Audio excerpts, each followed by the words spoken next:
Hey kids, it's time for the Van Helsing drinking game. Take a shot every time I say the word Van Helsing. Ready? Go!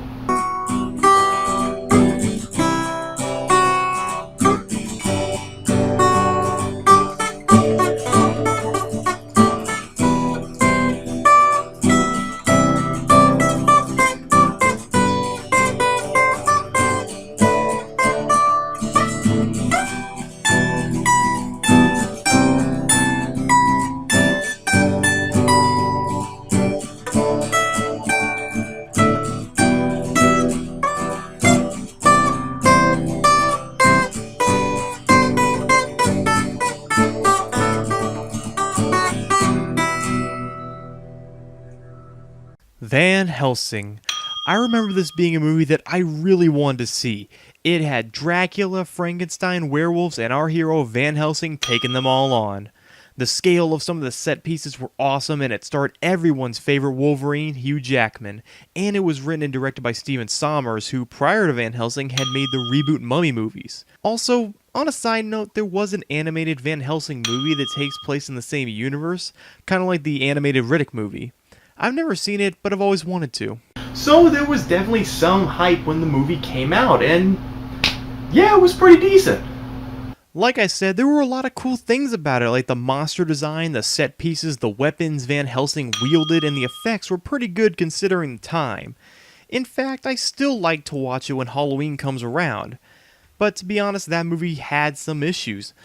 Mainly the script wasn't that great, incredibly predictable, and a few of the performances were completely silly and over the top. But I guess that just adds to the camp this movie has.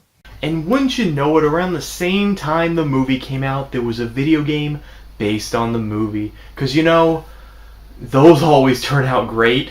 And that's what we're going to be talking about today. So get ready, let's dive into Van Helsing for the PS2. So, right off the bat, I should say that the opening cutscene isn't too bad. It shows Van Helsing hunting Dr. Jekyll as he's about to take his potion, and when you start a new game, it picks up where the cutscene left off, so that's pretty cool. I start up a new game, and our hero is hard at work hunting the monster that is Mr. Hyde, who fled to a church. Probably to confess his sins for being an abomination of God, or maybe apologizing for the lame way he died in the movie. Either one would be good. Anyway, this cutscene ends, and what does the game look like?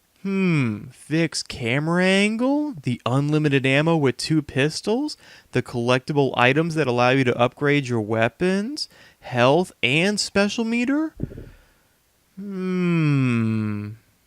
Interesting. Mysterious even. Yep, this game is a blatant DMC2 ripoff. That doesn't mean it's terrible. I've played a ton of ripoffs that were good. As long as the controls are tight and the gameplay is solid enough to stand on its own, it should be fine. So after a painfully boring tutorial, I get to the top of the church where we meet Hyde, share a few clever words, and fight. I'm well aware of my past. A man has to eat, doesn't he? Not when he's dead.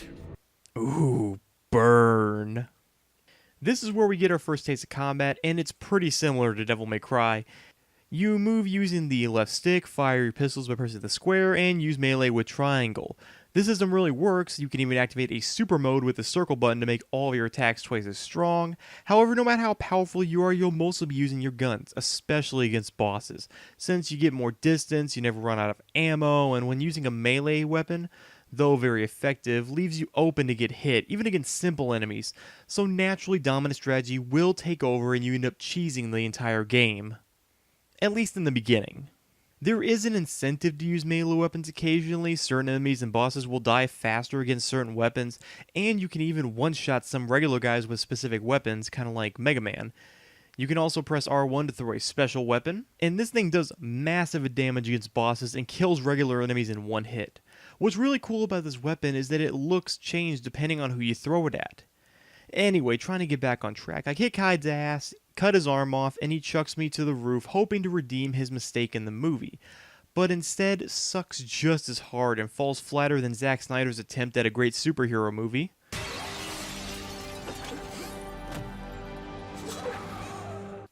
Fatality.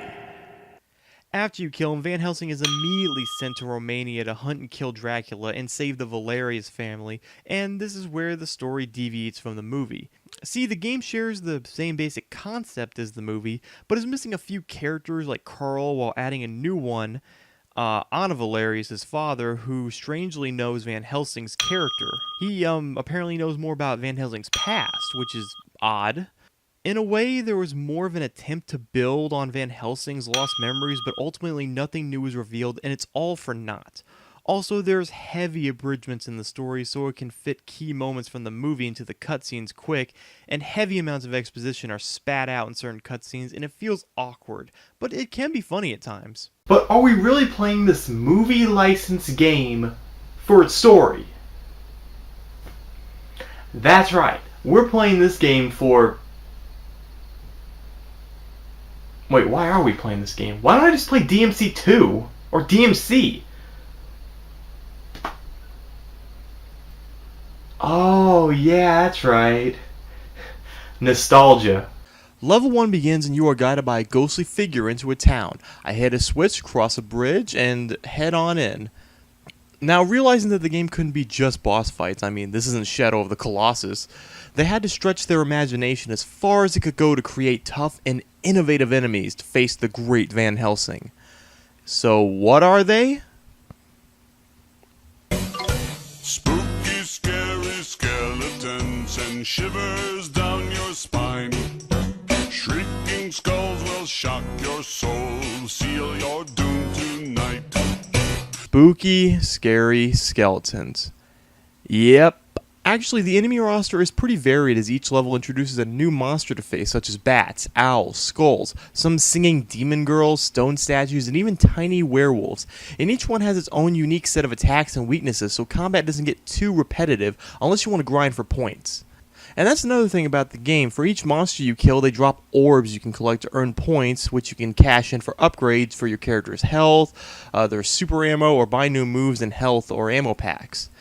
This is pretty cool, but you'll never get enough to fully upgrade yourself unless you decide to grind a few rooms over and over again, which doing so makes the game a cakewalk. But at the cost of sucking out any fun you might have, like playing a fighting game and just spamming the game-breaking special. Now, one thing you might be questioning is that if I have unlimited ammo, why do I keep mentioning ammo packs? Well, by pressing L1, you can activate your alternate fire, which makes your current gun even more lethal, and even adds an awesome effect to some of them. Your pistols shoot faster and hurt more, the same for the shotgun. The crossbow fires explosive arrows, and your sword gets a fire effect, which is really cool, and it actually makes a big difference. Because there can be moments when your back's against the wall, and you hit L1 and to save the day. Anyway, the end of this level, you run into a mysterious man wrapped in sheets. Who could it be? Well, I'll tell you. He's a boss fight. And an easy one at that. I recommend using the shotgun with your alternate fire. He does a bunch of moves that can knock you down, but those are easily avoided. I win the fight. Okay, hold on, wait a minute. We all know this guy is the Frankenstein monster, and in what universe can he jump like Spring Hill Jack? It's ridiculous. Whatever, I beat the level in less than 5 minutes. That's another problem with this game. The levels are incredibly short. Most don't even hit the 10-minute mark, and being as there are 12 levels, you could do the math on how long this game is. Level 2 begins and there's very little different. Hit a switch, cross a bridge, fight the skeletons. They did add gargoyles to the mix, but that's it. I get to the church just in time to save Anna from the supposed to be sexy, I guess, but really poorly animated vampire brides. What's funny is that in this version, the brides recognize Van Helsing. Some dialogue later and the boss fight begins. But before that, the one thing that bothers me, how the hell are they in a church? They're vampires. Shouldn't they explode or burst into flames? It's really odd to me. The first phase isn't too bad. You have to shoot the two brides, putting the shields up while dodging the beam attacks. Once they're gone, she transforms, and wow, that looks awful. Even back in 2004, this was ugly. This section is a bit tougher. On top of still having the lightning strike, she can lunge at you, tossing you to the floor for massive damage. If you're not careful, this will be your undoing. She can swing her wings too, but those are easily avoided. And in 1 minute, she's dead. A cutscene plays, but the sound glitches out. Wonderful. Level 3 is where the game starts to have a bit more variety in its design. You start off in a library and have to find a secret passageway, which is easy enough. It leads you to the cemetery where you get your crossbow, which is a very useful weapon since over half the enemies you fight can fly. Speaking of which, you get introduced to the owls in this fight. They are actually a decent threat with their swoop and dive bomb attacks. I mean, it's a real birdemic. Ha ha ha ha ha! It's funny. But the variety doesn't stop there. You fight the sirens, which are easy. Some sword-wielding skeletons, which are tough against guns, but easy with melee. Then you meet Igor, who looks just as ugly as he did in the movie. On the whole, this boss fight isn't too bad, since he has a good variety of attacks with his magic science stick, forcing you to dodge constantly, but ultimately easy to beat. After you win, Igor vanishes like a wizard, because that was totally in the movie. Then the werewolf shows up and just disappears. Okay, did everyone just pop invisible pills before they went to visit Van Helsing?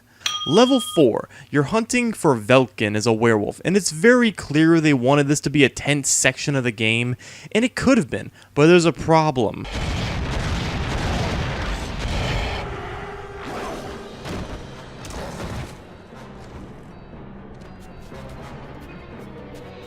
This happens twice before you really fight the wolf. It's not scary or tense, so it's... That's right, a waste of time. The actual encounter isn't too hard either. I mean, look at this. I'm burning his health away like he's got silver stuck up his ass. He falls, we get a cutscene of dumb exposition, and on to level 5. You do a small bit of tracking in this level, but quickly make it to Castle Frankenstein. Okay, I gotta say it right now. This enemy right here is one of the most bullshit and difficult enemies in the entire game. I'm calling it right here. Doesn't matter what else the game throws at me. These things, these abominations that actually were in the movie suck, and I'll tell you why. They always fight you in huge groups, which wouldn't be too bad, but getting close to them guarantees you getting hit, and you're going to take multiple hits. So using your guns would seem like a better idea, right? Barely. These guys take so much damage from the guns, but aren't pushed back unless it's a shotgun or a lightning gun. And you have to hit them right in the face, which I said is a bad idea. They were specifically designed to waste your special ammo and health. I hate them. To be honest, this level is pretty lengthy. It took me about 27 minutes to win, due on part to the BS enemies and one other reason I'll get to in 1 second. In this level, you get the lightning cannon. It's a pretty sweet gun. It can kill certain enemies in one hit and ground flying enemies, which can be very useful. However, the gun takes forever to fire, so you have to do the fire and roll technique to stay alive. So I end up looking like a jackass to get my gun working right, like in Castlevania Aria of Sorrow, where you have to jump stabbing all over the place. It's better, yes, but it just looks stupid. You use the gun to power up the elevator, shoot on up to the top floor to save Velkin. Wait a minute, hold on. Earlier you were going to mercy kill the guy. This makes no sense. Whatever, doesn't matter, cause surprise, Dracula pops in to do his best, worst, Bela Lugosi impression. I'm sorry. Didn't anyone tell you? I'm already dead. Murdered 4.5 centuries ago. Any idea who could have committed the crime?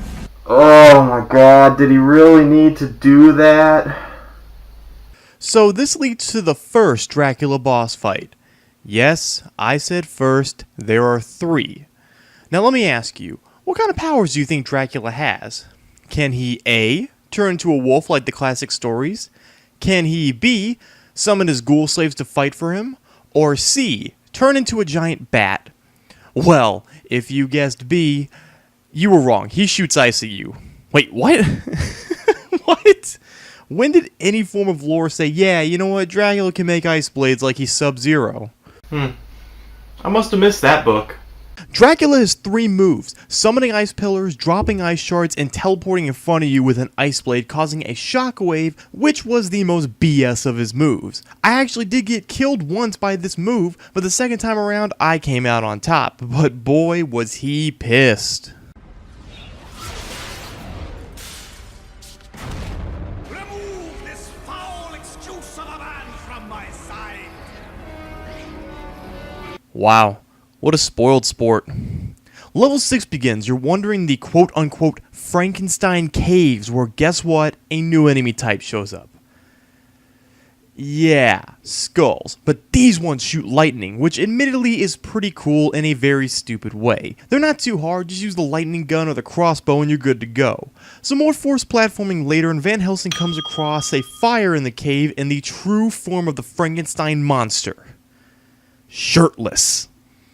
This boss fight is pretty cool at first. It seems like he's just a rehash of the first encounter, but once you get his health halfway down, he starts changing up his attacks. He shoots lightning from the ground, his shockwave fires lightning, and he does a spinning charge technique, which does make him considerably harder. He actually did kill me once, but just like Dracula, second time's the charm. After the fight, the monster calms down and tells you that Dracula needs his body to bring his dead children to life, which to me raised a ton of questions. 1. Why are Dracula's children born dead? I mean, if he is immortal, wouldn't his children be mortal because they are less than him? 2. Why do they need the Frankenstein monster to bring them back to life? I mean, of all the monsters in the world, it seems Dracula himself would be better. He's more powerful and he's immortal, just like Frankenstein. 3. Why is it that once the children are brought back to life and it wasn't done by Frankenstein himself, that they explode? That makes no sense. 4. If Dracula and all of his vampire minions need to drink at least 1 or 2 people a month, how do they expect to survive without draining out the entire population within a few hundred years? They're gonna die too eventually. 5. How does this plus this equal this? It makes no sense. It's just really stupid unless the devil himself was screwing with Dracula, thought it was funny. And that I can understand because he's the devil. So during their little conversation, the Wolfman spots them and pimps out. The monster tells Van Helsing he must kill it before he reaches Dracula, and the hunt continues into level 7. You have to head back to Castle Frankenstein, which you'd think would be a retread of the exact same area, but no, they actually went and had you go down a different path. I guess Van Helsing just loves to take in the sights on his adventures. Here you work your way through the caves and find yourself climbing up the mountain to the back of the castle. It's a lot less exciting than how it sounds. I mean, this isn't Tomb Raider, and all the platforming comes down to is run up a wall, hope the fixed camera angle is in a good position, and do your best to land the jump. Of course, use your grapple, which you cannot miss. But that's not the issue, because this game is not about the jumping. No. It's about filling everything that you see with white-hot lead. However, thankfully, the game adds vampire bats, which are a much more aggressive variation of the owls and mini werewolves, which have the moves of Velkin and go down just as easy. You whip out your shotgun, turn on alternate fire, and have fun. After a few minutes, you get to the second boss fight with Velkin. The fight starts off like the first one, but once you beat him down a bit, he starts clinging to walls and circles and waits for you to hold still so he can launch towards you. But that's the only real new move he's got. What sucks about it is that he runs out of view of the camera, so I can't see him launch towards me, and I think the devs knew this because just before he jumps, he growls to give you a hint. So after you win, Van Helsing grapples upwards, and he shoots the Wolfman with 3 regular bullets, and then hits him with a non-silver explosive because Van Helsing is stupid. What's even dumber is apparently the Wolfman can teleport, because in less than 1 second after the arrow hits him, he's right behind you and he blasts you out of a window, but Van Helsing manages to get away to the top of the tower. You fight your way through the tower a bit more when you make it to the top and confront Dracula again, where it just so happens he's captured Anna. You trade words, he throws it through a portal, and you fight. What's new about this match is Dracula can now fire ice in mass directly at you, from the front and all around like Piccolo's Hellzone grenade. Also, he can summon ice lasers from the floor. You gotta jump over them, and I'm not gonna lie, this was a bit of a challenging boss just because you're constantly on the move and doing your best to avoid his attacks while shooting. Afterwards, Dracula gets pissed, decides the fight is over, but before laying the final blow, the monster saves you. But of course, Dracula isn't dead, and you quickly blast it into level 8. This stage is a literal backtrack to Castle Frankenstein, and you're just trying to go out the back door while stuff is falling all around you, which isn't too hard. And once you do get outside, somehow against all logic, Anna somehow got away, found a carriage, some horses, and the Frankenstein monster unconscious, and rounded them up in just a time for Van Helsing to appear. Bullshit. Level 9 is literally 2 boss fights in a row. The first one is with the vampire bride Verona, who controls the element of ice with the final bride backing her up with fire. Many of her techniques you've seen before, like the ice beam and the dropping of sickles from the sky, but the last bride, she mixes it up a tiny bit by occasionally setting the floor on fire and launching a barrage of fireballs and threes like Dracula in the OG Castlevania. However, you can easily beat this fight by using the jump and shoot with your pistols. You'll dodge 90% of the attacks, and it's ridiculous, honestly. After you win, the carriage takes a wrong turn and heads off a cliff, just like in the movie. Verona swoops down to grab the monster, but uh-oh, it's a trap.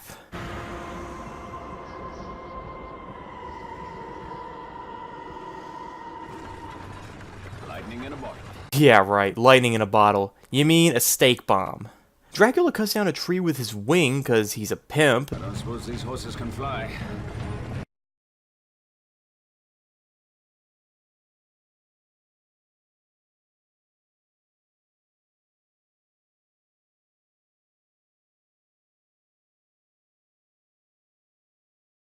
The horse flies, Anna and the monster are caught, leaving you all alone. But not really. The final werewolf boss fight begins. And it sucks. There is no variation to his moves. He does the same thing he did in the first fight, constantly flailing his arms at you, getting close enough, and trying to poke you.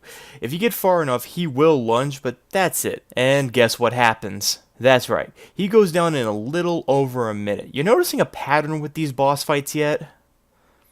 Velkin turns back into a human, and as he passes on, he says you have to find the hunchback one more time, for he's the key to finding Dracula. And then he bites you. Dick move, man. Ugh. Level 10 begins, and at this point the padding is really becoming apparent because you have to go through the same areas as before to find Igor. They just changed up the enemy roster for each section. Plus, when you get to him, he's in the same arena as before. Igor does have a few new moves though, like Pogo Hop, he uses the Scatter Bomb more often, and he drops a spinning laser halfway through the fight. But it still wasn't enough for me. He went down fairly fast, but at least it was more engaging than the last Wolfman fight. Van Helsing grabs Igor's science stick and is told by the ghost of Valerius to use it to open the gate, and tells Van Helsing that they knew each other in a past life, but nothing else, and you move through the portal into a level 11. Here you're storming Castle Dracula, which is pretty nice to see in a completely different environment, but the enemy roster is the exact same. To be honest, the level is pretty long. It took about 25 minutes to complete, which is impressive by this game's standards. There are a few simple puzzles, a new enemy type, and the game actually tries to crank up the difficulty a bit, and I'd be lying if I said I didn't find this level at least a bit enjoyable. Although that might actually be because this level gives you the best weapon in the game, the Gatling gun. If you have the right distance or enough special ammo, you can't lose with this thing. It's insanely good, to the point where I might even call it game-breaking. In the middle of the level, I ran into Anna, and I tell her of her brother's demise, and that he bit me, and she says it must have been for a reason, not because he was a douche. So after a lot of murder, I get to the top of the tower, and the boss fight can begin. Now, this by far is one of the most frustrating fights in the entire game. I might go as far as say it is the most frustrating boss fight in the entire game. Alira is awful. Alira is the only hard boss because she abuses her BS attacks like crazy. The forward lunge, which grabs you and does a spin attack, which throws you, taking about a quarter of your health away. She also has powerful fire moves that follow you wherever you go for a bit, and a sweeping fire blast that, if it hits, will knock out a significant amount of health. It took me about 30 minutes replaying this level again and again to beat her. And you want to know the trick? Trust me, you won't believe it.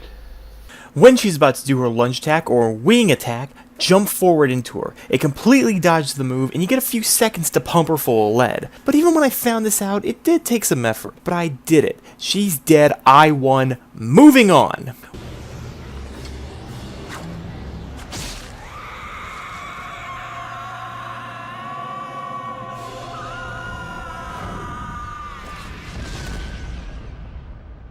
We're at the home stretch here, guys. It's the final level. Level 12.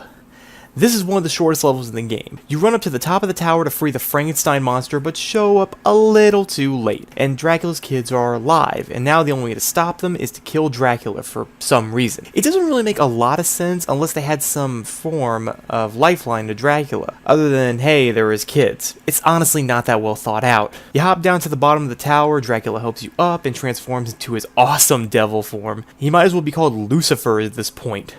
Dracula might just be the most disappointing boss fight in the game. Yes, even worse than all the werewolf boss fights. Though, this might be because I have the most overpowered weapon in the game and 3 ammo replenishers, because here's what happened. I equipped the Gatling gun, I turned on alternate fire, reloaded, and never stopped firing. I mean, look how much health I am draining with one shot. Sure, it takes a lot of ammo, but the damage speaks for itself, and I didn't die once in this fight, and it was over in a little over a minute, just like most boss fights in this game. Although with this one, I felt just a little bit more disappointment. I mean, what a thrilling final fight. Dracula falls to the ground, reverting to his human state, and Van Helsing pierces him with a spear through the chest, and the game ends there. But surprise, not really. Dracula can't die from that. And what I love most about this is how dumb it is. He gives this awkward, just ridiculous over-the-top performance of him dying. It's great. But then all of a sudden, Van Helsing turns into a werewolf from Vulcan's bite and kills Dracula, because apparently only a werewolf can kill a vampire, even though that was never really established in this game. It was established in the movie, but never in the game. Then Anna shows up with a cure, gets killed while giving Van Helsing the cure, and the game just sort of ends. So that was Van Helsing, and you know what? Despite all my bitching, I still like the game in the end. And it's not due to nostalgia. Playing this game again for the review opened my eyes to a lot of the issues, like the difficulty spikes, repetitive levels, and the somewhat easy boss fights. But I still like it because the core gameplay is solid. It has to be. It ripped off Devil May Cry, with its variety of enemies, weapons, and cheats. It has so many cheats you can mess around with. I mean, how can you not like that? So it might be a mixed bag, but it's one that I enjoy, and I do recommend you guys check out, especially since it's dirt cheap. I mean it, guys, this game is one of the cheapest games I've ever bought for review and replayed again. And in the end, I'll give Van Helsing for the PlayStation 2 a 6 out of 10. Its main issues really only appear in the last few levels, and it can be easy at times, but overall it's a solid experience. So I want to thank you guys for watching. I am the Universal Gamer, and I will see you next time. Hey guys, thank you so much for watching, and if you liked the video, make sure to subscribe and hit that little bell in the corner to be notified about all my upcoming videos. If you want to see what else I got going on, you can follow me on Twitter or follow my Discord for upcoming streams and reviews. That's right, I also do streams. Links will be in the description below, so go ahead. I need this, people. Seriously. And if you're not aware, I do other review shows like Quick and Easy, which are short little reviews based on games, still with the same quality I try to put in here, and vlog style reviews called King Game Reviews. So yeah, I got my bases covered for a game review nerd.